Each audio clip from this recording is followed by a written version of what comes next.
빌립보서 2장 5절에서 11절 말씀입니다.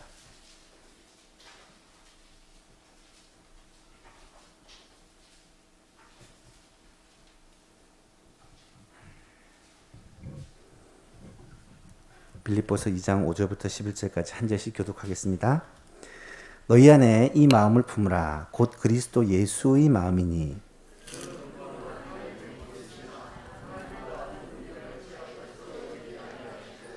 오히려 자기를 비워 종의 형체를 가지사 사람들과 같이 되셨고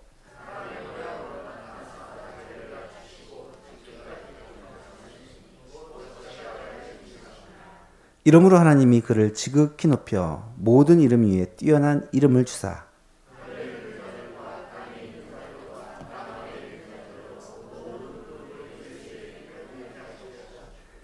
같이 읽습니다. 모든 입으로 예수 그리스도를 주라 시인하여 하나님 아버지께 영광을 돌리게 하였느니라. 아멘. 3월에는 종료주일과 고난주일이 고난주간이 있는 그러한 달입니다.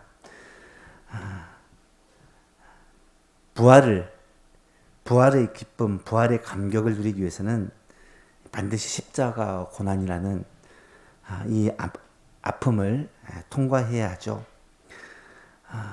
교회가 사순절 기간을 공적으로 지키지는 않지만 특별히 고난주간과 부활을 앞둔 이 시점은 우리의 삶에서 더 주님을 묵상하고 주님을 기억하고 주님을 생각하며 그렇게 보내는 시간들입니다.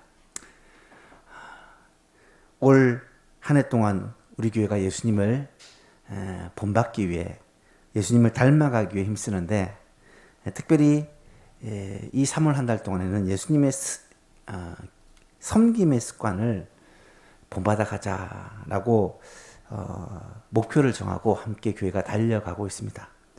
왜냐하면 예수님의 고난과 죽음을 묵상하면서 예수님께서 우리를 위하여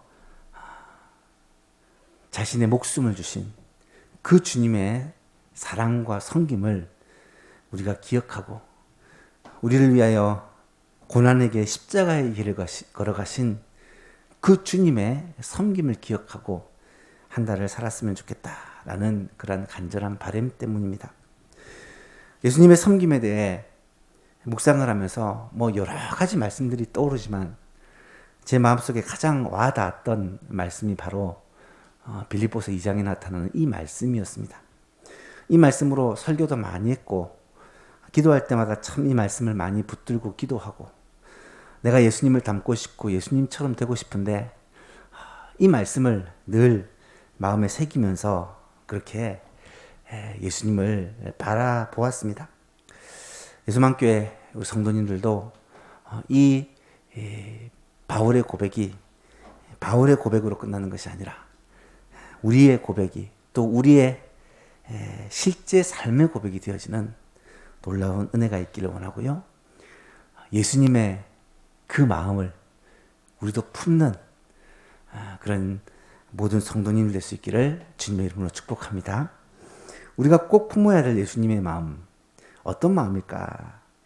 예수님을 닮아가고 예수님을 본받기 위해서는 예수님의 마음을 품어야 되는데 어떤 마음을 품어야 될까? 오늘 본문을 통해서 예수님의 그 세 가지 마음을 묵상을 하게 됩니다. 첫 번째는 겸손의 마음이고요. 두 번째는 섬김의 마음이고 세 번째는 오늘 살펴볼 사랑의 마음입니다. 지지난주였죠. 예수님의 겸손의 마음에 대해서 하나님의 말씀을 살펴보았습니다. 원래 예수님은 하나님과 동등하신 분이십니다. 하나님의 본체시다라고 기록합니다. 하지만 예수님은 하나님과 동등됨을 취할 것으로 여기지 않으시고 자기를 비워 종의 형체를 가지사 사람의 모양으로 이 땅에 태어나셨다라고 기록을 하고 있고요. 그것도 가장 낮고 천한 모습으로 그리고 아주 평범하고 가난한 가정에서 또 시골에서 그렇게 자라서 예수님은 30년 정도를 준비하신 후에 약 3년 6개월 정도를 공생의 사역을 하시고 십자가에서 자신의 생명을 우리를 위해서 주셨습니다. 예수님의 이 삶 전체가 겸손의 삶이요, 헌신의 삶이요, 섬김의 삶이라는 것입니다. 전능하신 하나님께서, 창조주 하나님께서 피조물인 인간, 아주 연약한 인간의 모습으로 태어나신 것 자체가 주님의 겸손이라는 것이고요. 또 평생의 삶도 주님은 온전히 아버지 하나님을 의지하며 그렇게 살았다는 것을 우리는 잘 알고 있고요. 마지막에 아버지께서 명하신 그 사명의 길, 십자가의 길을 걸어가야 했을 때 예수님은 그 길을 힘들었지만, 가기는 싫었지만 그 길을 묵묵히 그렇게 걸어가시는 모습을 우리는 보게 됩니다. 예수님의 겸손, 예수님의 삶 전체를 통해서 예수님의 겸손을 보여주셨고 또 그것을 우리를 향해 본받으라고 말씀하고 있는 거예요. 20세기 최고의 부흥사라고 일컫는 무디라는 이 목사님이 하셨던 말 가운데 유명한 말이 있습니다. 믿음은 가장 많은 것을 얻게 하고 믿음으로 얻는다는 거예요. 사랑은 가장 많은 일을 하게 하며 사랑으로 헌신하고 수고한다는 거예요. 겸손은 가장 많은 것을 보존한다, 지킨다. 이것을 한 목사님이 이렇게 표현하더라고요. 겸손하면 참 누릴 것이 많다. 겸손하면 빼앗기지 않는다. 겸손하면 항상 감사할 수 있다. 여러분, 우리의 마음을 낮추는 것, 겸손의 마음은요, 하나님이 우리에게 허락 주신 것들을 풍성하게 누리게 만듭니다. 겸손하면요, 빼앗기지 않습니다. 겸손한 자에게는 하나님께서 복을 부어 주신다는 거예요. 여러분, 주님의 이 겸손의 마음을 우리도 본받아서 우리도 이 땅을 살아가면서 주님처럼 겸손한 삶, 폭포와 같은 삶, 주님께서 이 땅 가운데 사셨던 그 삶이 2000년이 지난 지금 우리에게까지 감동을 주고 우리의 삶을, 우리의 운명을 바꾸어 놓았던 것처럼 여러분의 삶이 겸손함으로 말미암아 많은 사람에게 선한 영향력을 끼치는 그런 삶이 되기를 주님의 이름으로 축복합니다. 두 번째가 섬김의 마음인데요. 섬김이라는 것은 예수님이 낮아지신 목적이에요. 예수님이 왜 낮아지셨냐? 우리를 섬기시기 위해, 우리를 구원하시기 위해 예수님이 낮아지셨다는 것입니다. 여러분, 예수님께서는 이 땅에 오실 때부터 섬기기 위해 오셨습니다. 내가 온 것은 섬김을 받으려 함이 아니라 도리어 섬기려 하고 자기 목숨을 많은 사람의 대속물로 주려 함이었다라고 주님이 직접 말씀을 해 주셨습니다. 예수님은 이 땅에 계실 때 철저히 섬김의 삶을 사십니다. 12제자를 부르시고 그 제자들을 데리고 다니면서요, 여러분, 예수님이 그들을 섬기셨습니다. 부려먹은 게 아니라 그들을 섬기셨습니다. 말씀으로 섬기고 그들을 위해 기도하심으로 섬기고 그들에게 먹을 것을 공급하심으로 섬기고 그들의 어리석음을 또 깨우치시고 가르치심으로 섬깁니다. 많은 무리들을 섬기셨습니다. 특별히 가난한 자, 병든 자, 외로운 자, 무식한 자, 마음이 상한 자들, 어떻게 보면 사람들로부터 상처받고 아픔을 당한 자들을 주님은 섬기셨습니다. 세리와 죄인의 친구가 되어주셨습니다. 예수님은 모든 인류의 죄 때문에 죄로 말미암아 이를 수밖에 없는 그 멸망에서 우리를 대신 십자가의 죽으심으로 말미암아 우리를 섬겨주셨습니다. 예수 그리스도의 대속의 죽으심과 부활은, 예수님의 이 구속사역은 바로 오늘 우리를 향한 주님의 섬김이라는 것입니다.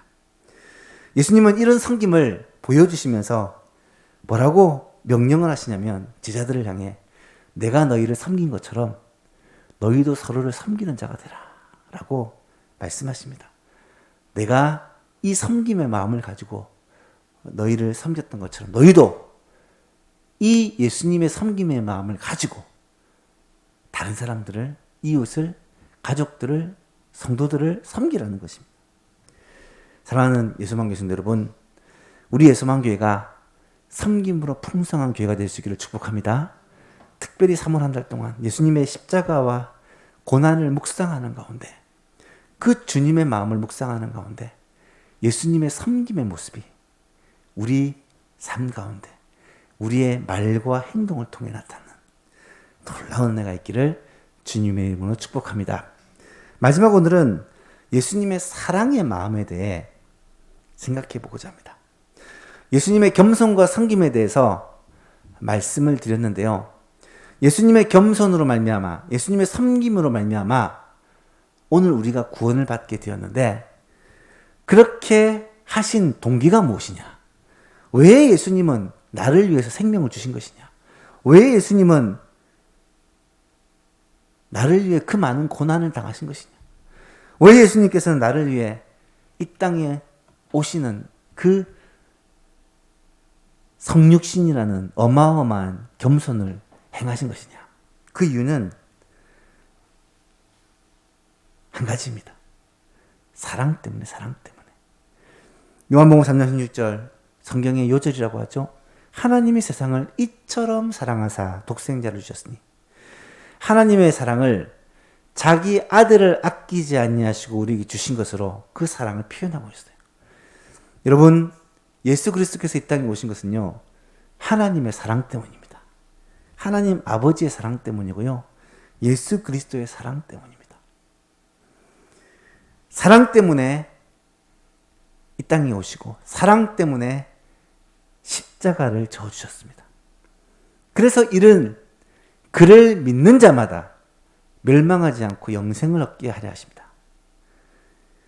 예수만 교신 여러분, 오늘 우리는 예수님의 사랑 때문에 이 자리에 모여 있고요, 예수님의 사랑 때문에 이 고난 주간을, 사순절 기간을 지내고 있습니다. 주님은 저와 여러분을 너무나도 사랑하셨기 때문에 이 땅에 오셨고, 이 땅에서 그런 삶을 사셨고, 결국 죽음에까지 자신의 생명을 주시기까지 우리를 사랑해 주셨습니다. 사랑의 사도라고 불리는 요한은 이 하나님의 사랑, 이 예수님의 사랑에 대해서 너무나도 절절히 그렇게 느끼고 말하는데요.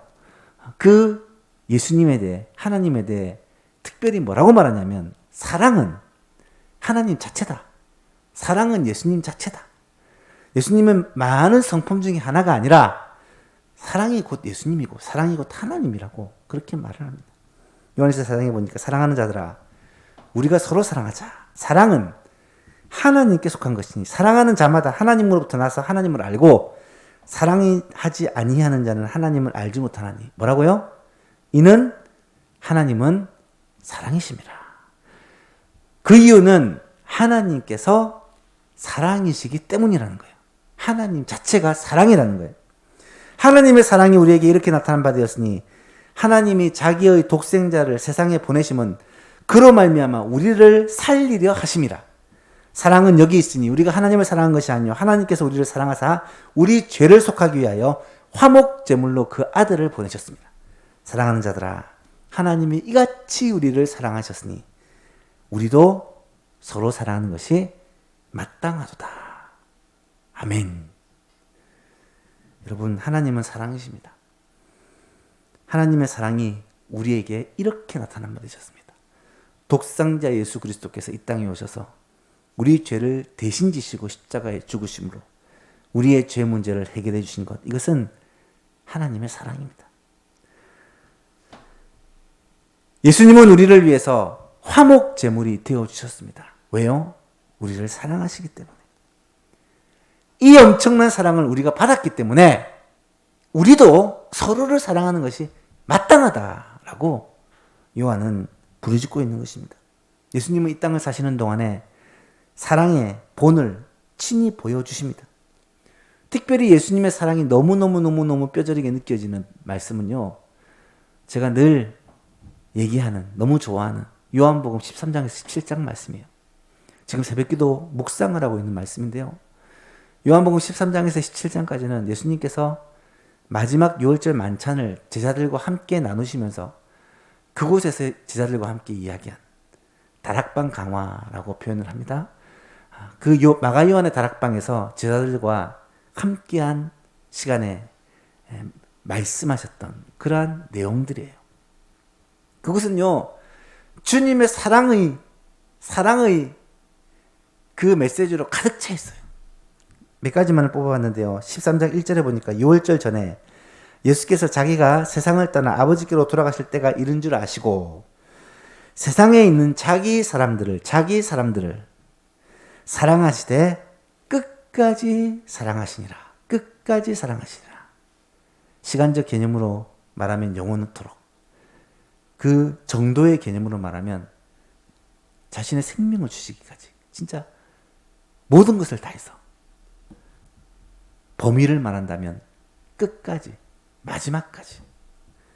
여러분, 예수님은요, 제자들을 끝까지 사랑하셨습니다. 그리고 그 제자들에게 말씀하시기를 새 계명을 너희에게 주느니 서로 사랑하라. 여러분, 서로 사랑하라는 것이 새 계명입니까? 구약에서 가르치는 율법의 핵심인데 예수님은 새 계명을 준다고 말하면서 무슨 새 계명이 있나? 귀를 쫑긋하니까 서로 사랑하라. 그것도 내가 너희를 사랑한 것 같이 너희도 서로 사랑하라. 이것이 예수님이 주신 새 계명이에요. 그전에는 주시지 않았던 새로운 계명입니까? 그렇지 않는데도 구약 성경의 핵심이 하나님을 사랑하고 이웃을 사랑하는 것이라는 걸 알고 있는데도 예수님은 새 계명이라고 말씀하시면서 바로 서로 사랑하라는 계명을 주십니다. 그것도 내가 너희를 사랑한 것 같이 너희도 서로 사랑하라. 요한복음 15장 9절에 보니까 오늘 본문이었죠. 내일 본문이네요.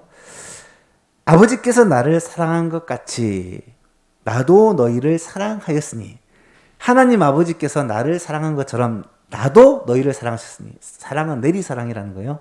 하나님께 받은 사랑을 제자들에게 베풀고 제자들도 받은 사랑을 또 다른 사람에게 베푸는 것입니다. 나의 사랑 안에 거하라. 나의 사랑 안에 거하라. 예수님은 제자들을 사랑하며 섬겼다는 것을 분명히 말씀합니다. 요한복음 15장 12절에서도 내 계명은, 예수님이 제자들에게 지금 말씀하시는 그 계명은 곧 내가 너희를 사랑한 것 같이 너희도 서로 사랑하는 이것이니라. 예수님이 지금 십자가를 지시기 전날 밤에, 잡히시는 그날 저녁에 제자들과 함께 유월절 식탁을 나누는데 그 자리에서 유언처럼 말씀이 무엇이냐? 내가 너희를 사랑한 것 같이 너희도 사랑하라. 이것이 예수님의 마지막 당부였다라는 것입니다. 여러분, 예수님은 우리를 사랑하셨습니다. 그것도 모든 것을 다해서 우리를 사랑하셨어요. 끝까지 사랑하셨습니다. 그리고 말씀하시기를 내가 너희를 이렇게 사랑했으니까 너희들도 서로를 사랑해야 된다라고 명령하십니다. 여러분, 예수님께 사랑받은 자는 반드시 이웃을 사랑하게 되어 있습니다. 이 사랑을 받은 자는 이 사랑을 베풀게 되어 있습니다. 예수님의 사랑의 마음, 예수님의 그 사랑의 마음을 우리도 품고 우리도 사람들에게 이 사랑을 베풀고 나누는, 예수님처럼 이 사랑으로 섬기고 사랑으로 낮아지는 예수만 모든 가족들이 될 수 있기를 간절히 소원합니다. 마지막으로, 그렇다면 우리가 실천해야 될 이 주님의 사랑의 마음, 사랑의 모습은 어떤 것일까? 구체적인 것은 무엇일까? 세 가지만 생각해보고 마치려고 합니다. 첫 번째는 사랑은요, 관심입니다. 관심을 가지고 돌보는 것입니다. 관심을 가지고 돌아보는 것입니다. 히브리서 10장 24절 이런 말씀이 있어요. 서로 돌아보아 사랑과 선행을 격려하며. 들어보셨죠? 서로 돌아보아 사랑과 선행을 격려해라. 그리고 그 다음 25절 말씀이 뭡니까? 그 다음 말씀 혹시 기억나십니까? 모이기를 피하는 사람들이 어떤 사람들의 습관과 같이 하지 말고 그날이 가까움을 볼수록 더욱 그리하라 라는 말씀이 나타납니다. 여러분, 서로 돌아보아 사랑과 선행을 격려하는 것은요, 말세의 때 나타나는 것에 대한 주님의 경고입니다. 말세의 때가 되면 어떤 일이 벌어지느냐? 사랑이 식어집니다. 사랑이 식어져요. 사람들이 전부 다 무정해집니다. 정이 없어지고요. 자기만을 생각합니다. 자기만을 생각합니다. 여러분, 오늘 이 시대가 그런 시대 아닙니까? 특별히 코로나 시대가 되면서 사람들은 옛날에 찾아볼 수 있었던 그 관심과 사랑과 정이 점점 사라져갑니다. 이제 모이는 것도 못하게 하고 사람들과의 교제도 못하게 하니까 전부 다 나 혼자 살기 위한 나만의 세상을 만들어 갑니다. 가정도, 직장도, 교회마저도 점점 관심과 사랑이 약해져 갑니다. 참 안타까운 현상입니다. 그런데 주님은, 성경은 분명히 말하기를 서로 돌아보아 사랑과 선행을 격려하라는 거예요.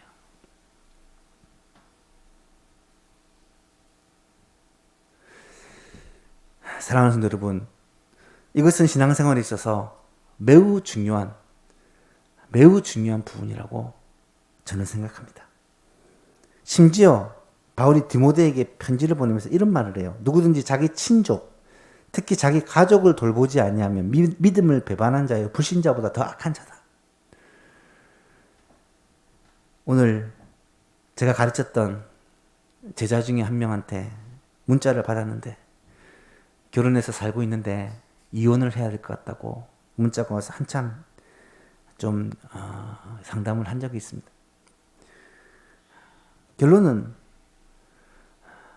가정 안에서도요, 이 사랑이 메말라 버리니까 모든 게 다 이해관계입니다. 내가 손해본다는 거예요. 억울하다는 거예요. 여러분, 가정에서도요, 사랑이 없어지고 나면 전쟁터입니다. 이 세상은 그렇다는 거예요. 가족들, 친지들, 구역 식구들, 교회 성도들, 여러분, 교회도요, 사랑이 탁 빠지고 나면요, 교회 공동체가 어떻게 될 것 같습니까?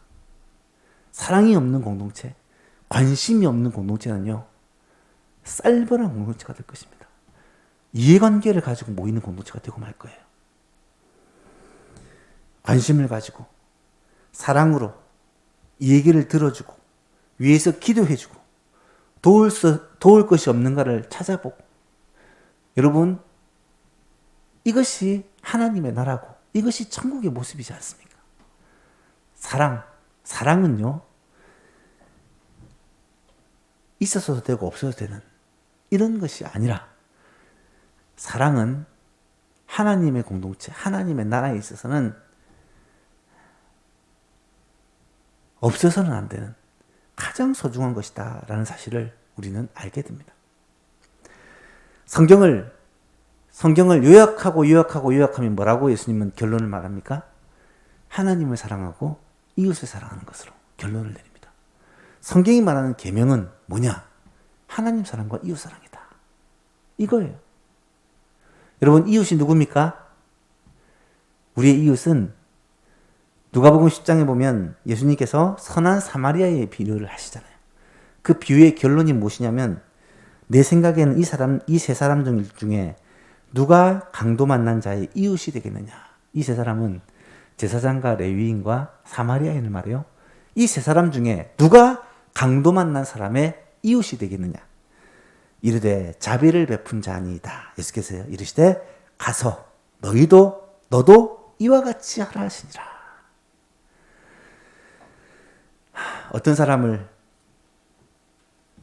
우리가 돌보고 사랑을 베풀어야 됩니까? 우리 주위에 있는 사람. 특별히 도움이 필요한 사람, 힘든 사람, 아픔이 있는 사람, 곤란에 처해 있는 사람, 몸이 연약한 사람, 경제적으로 궁핍한 사람, 마음을 둘 곳이 없는 사람. 여러분,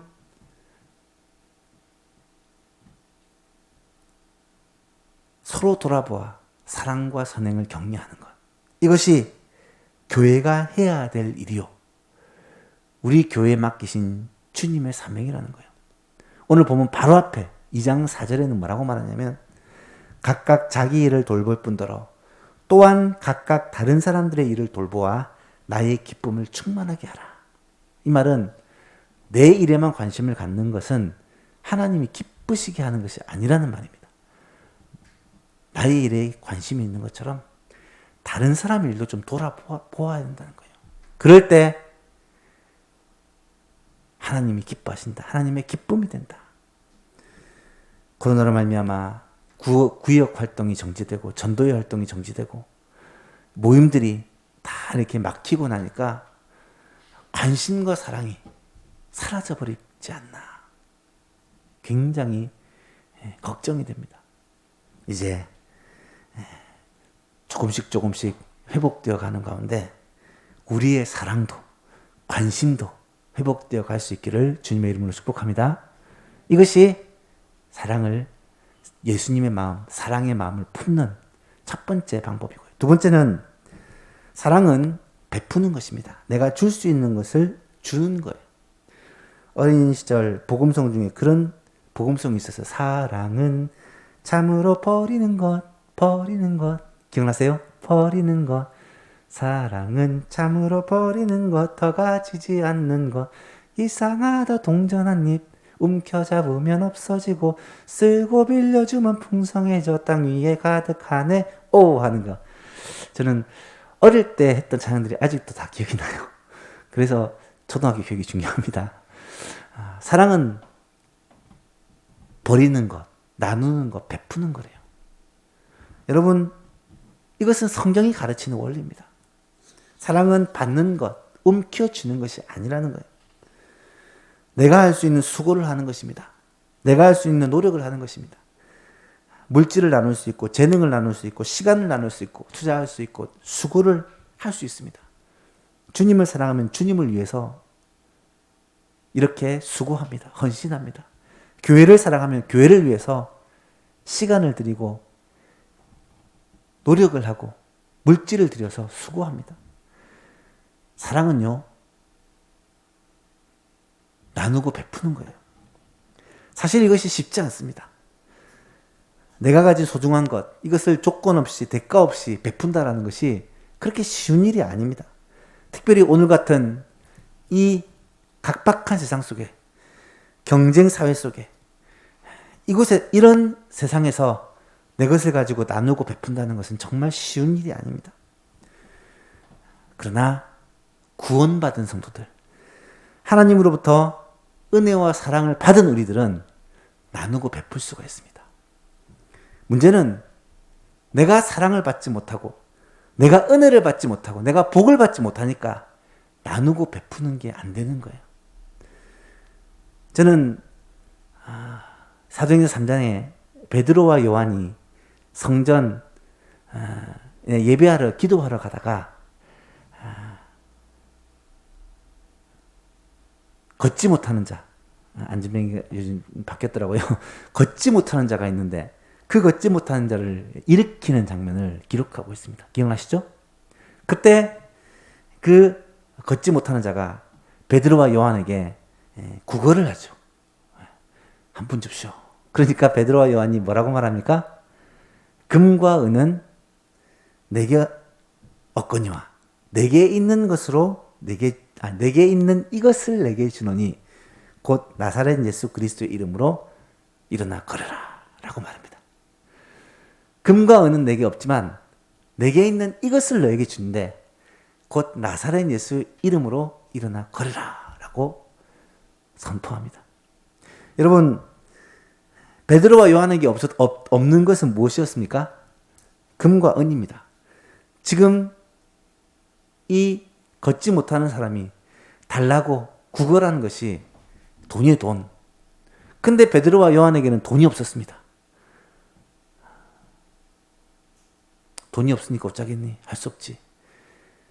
그러지 않았다는 거예요. 돈은 없는데 베드로와 요한에게 있는 것이 있다는 거예요. 무엇이 있었습니까? 나사렛 예수 그리스도가 있었어요. 나사렛 예수 그리스도의 이름이 있었다는 것입니다. 그 이름에 권세가 있었다는 것입니다. 그래서 그 안진뱅이를 향해 일어나 걸어라 라고 선포하잖아요. 여러분, 사랑은요, 내게 없는 것이 아니라 내게 있는 것을 나누는 것입니다. 내게 무엇이 있는지를 알아야 돼요. 성도가 가지고 있는 그 어마어마한 놀라운 특권이 무엇인지를 알아야 됩니다. 우리가 받은 사랑이 어떤 것인지를 깨달아야 돼요. 우리에게는 어떤 특권이 있고 어떤 놀라운 권세가 있는지를 알아야 돼요. 기도의 권세를 모르면 절대로 기도를 못 해줍니다. 내 기도가 얼마나 놀라운 힘이 있는지를 깨닫지 못하면 절대로 다른 사람을 기도 못 해요. 기도한다고 되나? 여러분, 기도한다고 됩니까? 그렇게 생각하면 절대로 기도하지 않습니다. 기도하지 않는 제일 큰 이유는 기도의 권세를 모르기 때문입니다. 기도하면 하나님이 드리고 주시고 응답하신다는 걸 확신한다면 어떻게 기도하지 않을 수가 있겠어요? 베드로와 요한은 자신이 가진 예수 그리스도의 이름의 권세를 알았기 때문에 그것을 나눠줄 수 있는 거예요. 마찬가지입니다. 우리도 우리가 가진 것이 무엇입니까? 얼마나 많은지 몰라요. 우리가 가진 그 예수 그리스도의 이름의 권세, 기도 응답의 특권, 우리가 가진 하나님의 나라에 대한 소망, 영원한 생명, 구원의 복음, 이런 어마어마한 권세, 어마어마한 능력, 어마어마한 복들을 다른 사람에게 나눠줄 수 있어요. 그래서 우리가 베풀 수 있는 가장 큰 사랑은 물질도 아니요,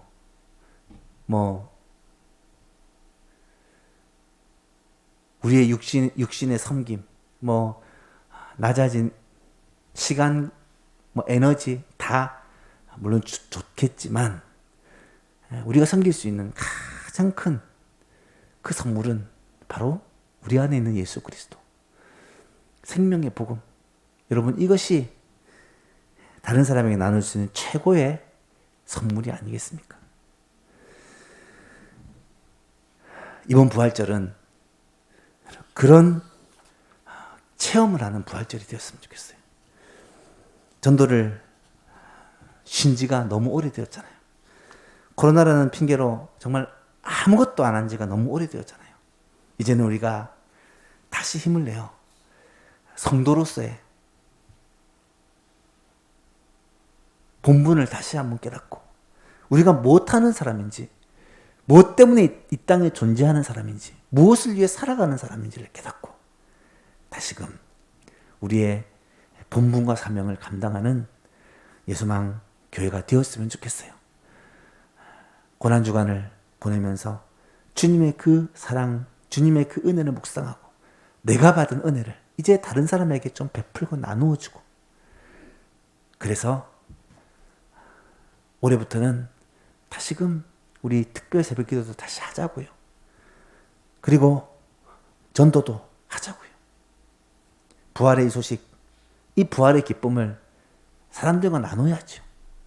예수 그리스도를 믿으면 영생을 허락해 주셨는데 그 영생을 누리게 된다는 이 복음을 우리 주위 사람들한테 전해야 되겠잖아요. 그런 사랑을 베푸는 이번 부활절 꼭 될 수 있기를 간절히 바랍니다. 마지막으로 사랑은요, 하나 되는 것이다 라고 말씀을 드리고 싶어요. 빌립보서 2장 1절 2절에 보면 그런 말씀이 나타납니다. 그러므로 그리스도 안에서 무슨 권면이나 무슨 사랑의 무슨 위로나 성령의 무슨 교제나 긍휼이나 자비가 있거든 마음을 같이하여 같은 사랑을 가지고 뜻을 합하여 한 마음을 품어. 여러분, 2절 말씀을 잘 보시면 마음을 같이 하라, 같은 사랑을 가지라, 뜻을 합하라, 한 마음을 품으라 라는 명령이 나타나는데 이 네 가지 명령이 잘 보시면 같은 말이에요. 같은 말이에요. 여러 번 말씀드리지만 성경에서 이 비슷한 말이 반복된다는 말은 강조거든요. 지금 바울 사도가 빌립보 교회를 향해서 제일 강조하고 싶은 게 뭐냐면 한 마음을 품어야 된다. 마음을 같이 해야 된다. 같은 사랑을 가져야 된다. 하나 되는 것을 강조하고 있습니다. 사랑은요, 하나 되게 하는 힘이 있습니다. 사랑은 부부를 하나 되게 하고요. 사랑은 가정을 하나 되게 하고요. 사랑은 교회를 하나 되게 하고요. 사랑은 공동체를 하나 되게 합니다. 빌립보 교회는 참 좋은 교회였어요. 여러 가지 장점이 많은 교회였지만 한 가지 아쉬운 점이 있었어요. 사장에 보면 이 빌립보 교회에 아주 힘을 가진 집사님 가운데 유오디아라는 집사님과 순두계라는 집사님이 있었는데 이 둘이 아마 라이벌 관계인 것 같아요. 마음을 하나로 모으지 못하고 굉장히 좀 의견 차이를 가졌던 것 같아요. 그러므로 말미암아 교회가 힘든 일이 있었던 것 같아요. 그래서 바울 사도는 그 집사님을 향해서 그리고 온 교회를 향해서 하나 되는 것이 사랑이다. 참된 사랑은 하나 되는 것이다. 라는 것을 굉장히 강조하고 있습니다. 하나 되기 위해서는 어떻게 해야 되나요? 양보를 해야 되는 거예요. 내 생각을 내려놓아야 됩니다. 여러분, 조금도 손해보지 않고 절대로 하나가 될 수 없습니다. 살아보면 알잖아요. 남편과 아내가 하나 되기 위해서는 어떻게 해야 돼요? 한 발씩 양보를 해야 돼요. 내가 끝까지 옳다. 네가 나를 따라와라. 그러면 죽었다 깨어나도 하나 안 됩니다. 하나가 되기 위해서는 서로가 섬기고 서로가 내려놓아야 돼요. 때론 내 뜻대로 되지 않을 때도 있고 때로는 내 자존심이 좀 상처를 받을 수도 있고 때로는 내가 참고 인내하고 기다려줄 때도 있습니다. 하지만 그런 모든 희생을 치르고서라도 하나 되는 것이 가장 중요해요. 가장 중요해요.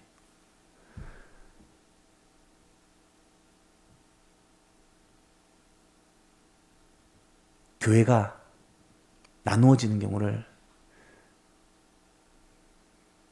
저는 참 많이 봤어요.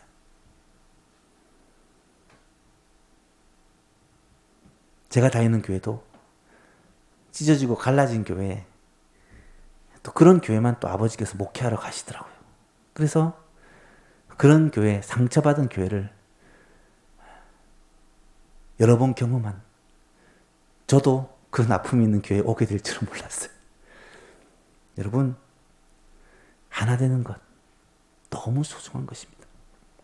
하나 되는 것은 사랑의 결정체라고 말할 수 있어요. 2절을 한 번만 더 봅시다. 2절 말씀. 같이 한번 읽어볼까요? 마음을 같이 하여 같은 사랑을 가지고 뜻을 합하며 한 마음을 품어. 사랑하는 여러분, 우리 예수만교회는 사랑으로 하나 되는 교회 될 수 있기를 축복합니다. 끝까지 한 마음이 돼요. 한 사랑 안에서 뜻을 합하며 결국 성령으로 말미암아 하나님의 사랑 안에 하나 되는 교회가 될 수 있기를 주님의 이름으로 축복합니다. 마지막으로 로마서 5장 5절 말씀, 제가 참 좋아하는 말씀인데요. 이 말씀 한번 같이 읽고 기도했으면 좋겠습니다. 시작. 소망이 우리를 부끄럽게 하지 아니함은 우리에게 주신 성령으로 말미암아 하나님의 사랑이 우리 마음에 부은 바 됨이니. 아멘. 여러분, 이 사랑은요, 내가 만들어내는 것이 아니라 위로부터 부어지는 것이라고 말하고 있어요.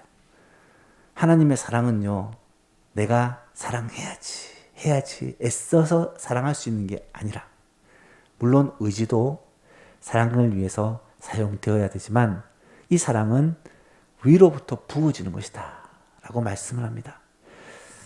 하나님의 사랑이 우리의 마음에 부음받는다, 부어진다. 그런데 어쩔 때 부어지느냐?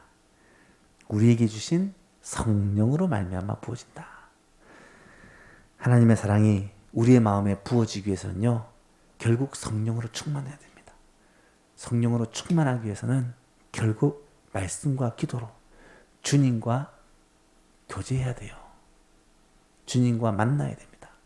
오늘 이 밤에 말씀과 기도로 주님을 만나고 주님과 교제할 때 성령을 충만하게 우리에게 부어주시고, 뿐만 아니라 하나님의 사랑이 우리의 마음에 부어짐으로 말미암아 우리 가정이 하나 되고 우리 교회가 하나 되고 우리를 통하여 예수 그리스도의 그 사랑의 마음이 우리가 회복되어서 가정과 교회를 섬기고, 더 나아가 이 지역과 믿지 않는 사람들에게 사랑의 섬김으로 말미암아 그들을 주님께로 인도하는 놀라운 은혜가 있기를 우리 주 예수 그리스도의 이름으로 축복합니다.